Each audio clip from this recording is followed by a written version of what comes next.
सोचिए, एक देश जो 60 साल तक अपनी जमीन के लिए लड़ता रहा, जब दुनिया में ताकत का मतलब केवल युद्ध, हथियार और धमकी रह गया हो, ऐसे समय में अगर कोई देश कूटनीति से अपनी बात मनवाकर बिना एक गोली चलाए इतिहास पलट दे, तो वो जीत सिर्फ एक देश की नहीं, एक सोच की होती है। और इस बार वो सोच थी भारत की, और वो जीत मिली हिंद महासागर में। साथियों, 60 साल की लड़ाई के बाद ब्रिटेन ने आखिरकार चागोस द्वीप समूह को मॉरिशस को सौंपने पर सहमति दे दी है। लेकिन यह केवल मॉरिशस की जीत नहीं है, यह भारत की सामरिक कूटनीति की सबसे शानदार मिसाल है। दरअसल चागोस एक द्वीप समूह है जिसमें 60 से ज्यादा छोटे द्वीप हैं हिंद महासागर के केंद्र में। साथियों, 1965 में जब मॉरिशस को आजादी मिलने वाली थी, तब ब्रिटेन ने चुपके से चागोस को अलग कर लिया और अमेरिका को इसका सबसे बड़ा द्वीप डिगो गार्सिया लीज पर दे दिया। वहां एक विशाल अमेरिकी सैन्य अड्डा बना और मॉरिशस से चागोस को अलग कर दिया गया। यह था एक आधुनिक औपनिवेशिक घोटाला। साथियों, संयुक्त राष्ट्र अंतर्राष्ट्रीय न्यायालय और पूरी अंतर्राष्ट्रीय बिरादरी ने कहा कि यह अवैध है। चागोस को मॉरिशस को लौटाओ, और इस पूरी लड़ाई में भारत था मॉरिशस के साथ हर कदम पर। मॉरिशस सिर्फ एक मित्र देश नहीं, एक रणनीतिक साझेदार है। 70% मॉरिशस की आबादी भारतीय मूल की है। भारत वहां मेट्रो से लेकर सुप्रीम कोर्ट बिल्डिंग तक बना रहा है।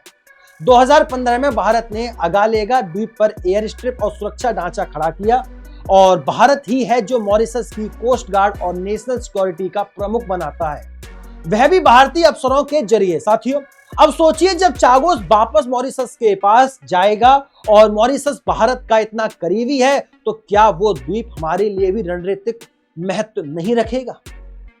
दरअसल इस पूरे खेल में एक और खिलाड़ी है, वो है चीन। चीन ने 2019 में मॉरिशस से फ्री ट्रेड एग्रीमेंट किया, smart city, port development, infrastructure में पैसे लगाए, लेकिन यह निवेश नहीं, रणनीतिक घुसपैठ थी। साथियों, चीन पहले पाकिस्तान के ग्वादर, फिर श्रीलंका के हमनतोता और फिर जिबूती में नौसैनिक अड्डे बनाकर हिंद महासागर को घेरने की कोशिश कर रहा है। भारत यह सब देख रहा है और जवाब दे रहा है, मगर बिना हड़बड़ी, बिना शोर शराबे, और अगालेगा हो या चागोस, भारत एक एक मोहरे को मजबूती से सेट कर रहा है।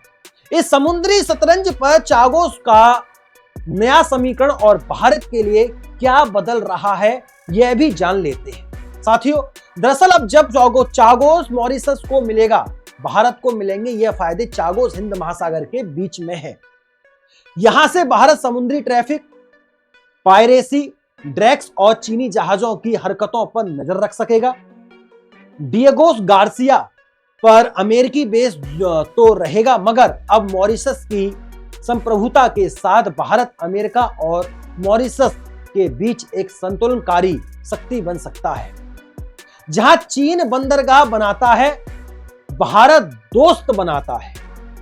चागोस, अगालेगा, सेशल्स, मेडागास्कर, यह सब मिलकर हिंद महासागर में एक भारतीय सुरक्षा चक्र बनाते हैं। चुनौतियां भी हैं, लेकिन मौका बड़ा है, विकल्प।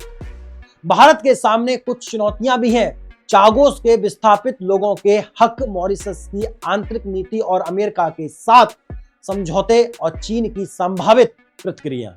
लेकिन भारत की ताकत यही है कि वह बंदूक नहीं, भरोसे से इलाके को जोड़ता है। खैर, भारत ने एक बार फिर दिखा दिया है कि उसकी विदेश नीति में ना तो औपनिवेशिक लालच है, ना ही अंधा विस्तारवाद। भारत लड़ता नहीं, लेकिन झुकता भी नहीं। ब्रिटेन को 60 साल बाद झुकना पड़ा और चागोस को मॉरिशस को लौटाना पड़ा, क्योंकि भारत पीछे खड़ा था, मजबूती से, नैतिकता से और रणनीति से। यह सिर्फ एक द्वीप का सवाल नहीं था, यह पूरे हिंद महासागर के सामरिक भविष्य का सवाल था, और भारत ने बिना एक गोली चलाए वह भविष्य अपने पक्ष में मोड़ दिया। उम्मीद करता हूं ये सारी चीजें आप सभी को स्पष्ट तरीके से समझ में आ गई होगी। इस वीडियो को यहीं समाप्त करते हैं, फिर मुलाकात होती है अगली वीडियो में। तब तक के लिए नमस्कार, राधे राधे, राम राम, जय श्री राम। उम्मीद करता हूं अगर वीडियो अच्छी लगी होगी तो लाइक करेंगे, चैनल को सब्सक्राइब करेंगे और दोस्तों में शेयर जरूर कीजिएगा। नमस्कार।